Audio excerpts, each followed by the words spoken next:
Once you've received your Shark robot, your first step is to download the SharkClean app to your phone.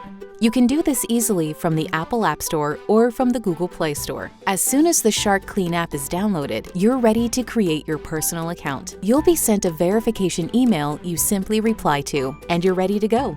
Now, open the SharkClean app. It will walk you through the setup process.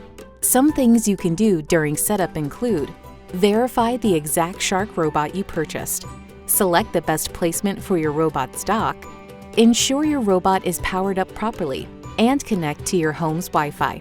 Next, you're ready to connect your Shark robot to the app on your phone. Simply press and hold both the Clean and Dock buttons at the same time. Press Join on your phone, then tell the Shark robot which Wi-Fi to join. This should be the same Wi-Fi you connected your app to. And that's it. Now you can complete the Explore run, set cleaning schedules, and control your Shark robot right from your phone. If you need extra support with any of the features or the product, please check out the Support section in the SharkClean app.